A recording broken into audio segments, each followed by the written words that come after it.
Expert भी शामिल हो चुके हैं। प्रॉफिट मार्ट सिक्योरिटी से अविनाश गोरशकर जी हमारे साथ इस वक्त मौजूद हैं।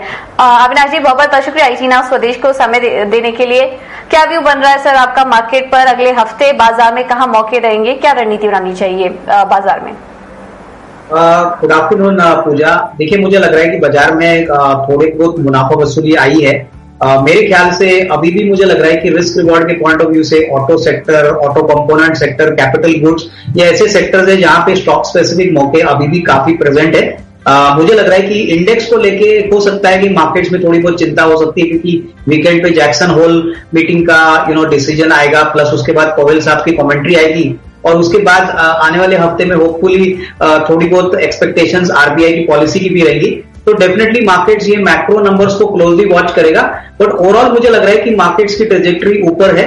जब तक FIIs की लिक्विडिटी बरकरार है, इंडियन मार्केट्स में लिक्विडिटी आती रहेगी, तब तक मुझे लग रहा है कि ये बाय ऑन डिक्लाइन वाला मार्केट होना चाहिए। तो स्टॉक स्पेसिफिक अप्रोच लेकर के रखिए।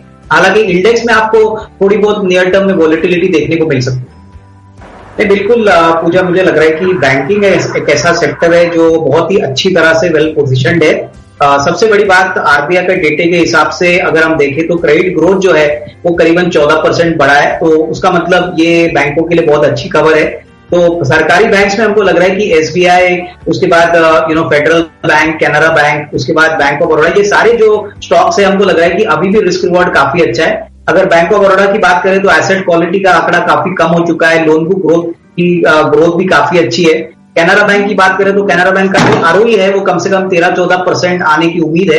तो मुझे लग रहा है कि ये सारे स्टॉक्स अगर किसी को 6 to 12 मंथ्स के नजरिए से खरीदना है तो अच्छी खासी कमाई होगी, प्रोवाइडेड यहाँ पे कोई नेगेटिव सरप्राइज इंटरेस्ट रेट पे आरबीआई ना दे। अनुमान है कि आने वाली पॉलिसी में 50 बेसिस पॉइंट की हाइक आएगी, और उसके बाद इन्फ्लेशन जब पीक आउट होगा तब बैंकों के लिए और भी अच्छी तरह से ग्रोथ की पॉसिबिलिटीज आएगी। तो net definitely by on decline का मामला है। अगर कोई भी स्टॉक्स में अच्छी करेक्शन आती है बैंकिंग में, तो खरीदने के लिए इन्वेस्टर्स को तैयार होना चाहिए। पूजा, मुझे लग रहा है कि सबसे बड़ा जो न्यूज फ्लो AGM पे देखेंगे वो मेरे ख्याल से 5G को होगा। 5G के ऑप्शन में रिलायंस ने काफी बड़ा अमाउंट इन्वेस्ट किया है। तो 5G रोल आउट कब होगा, इसका इम्पैक्ट कंपनी के ऑपरेशंस पे कितना जल्दी आएगा, ये बहुत इंपॉर्टेंट कमेंट्री पॉसिबली AGM में आएगी, और जो काफी इंपॉर्टेंट रहेगा रिलायंस के टेलीकॉम के बिजनेस के लिए। और ऑयल एंड गैस के बिजनेस के लिए जो पहले ऑयल टू केमिकल्स का जो डाइवर्समेंट प्लान किया था आरोमको के साथ, शायद वहां पे भी हो सकता है मार्केट एक्सपेक्ट करेगा कि अभी तेल की कीमतें वापस बढ़ी है, तो यहाँ पे कोई अपडेट कंपनी देती है कि नहीं। और फाइनली रिटेल के बिजनेस पे हालांकि ऐसा भी माना जा रहा है कि इसका पूरा डाइवर्समेंट या IPO का रोड मैप नहीं देंगे, लेकिन डेफिनेटली कहीं ना कहीं कुछ हिंट दिया ही जाएगा कि ये कभी डाइवर्समेंट होगा, इसकी अनलॉकिंग कभी होगी। तो ये सारी चीजें मेरे ख्याल से रिलायंस के शेयर के लिए काफी इंपॉर्टेंट भी है। तो सोमवार के AGM के बाद आपको डेफिनेटली अच्छी खासी अपसाइड देखने को मिलेगी।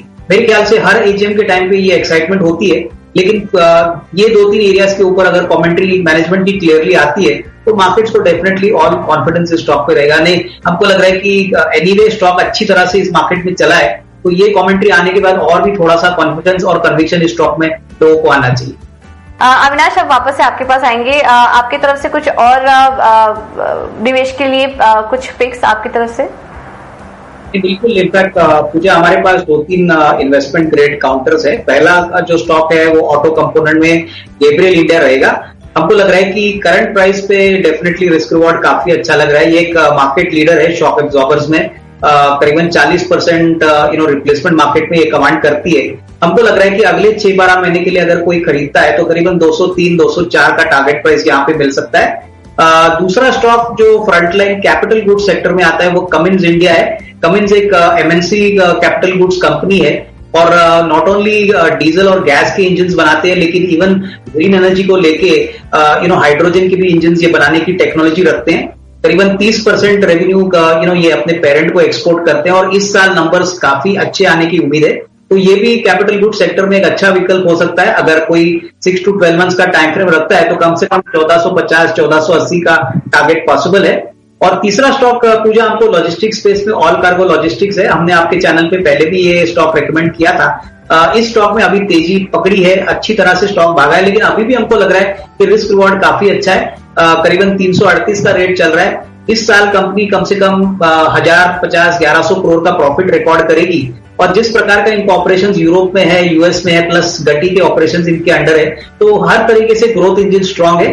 तो ये अगर साल भर का नजरिया कोई रखता है तो कम से कम 420-425 का टारगेट प्राइस पॉसिबल है। तो ये 2-3 स्टॉक्स ऐसे बाजार में इन्वेस्टर्स को जरूर मीडियम टू लॉन्ग टर्म के लिए निवेश करने चाहिए।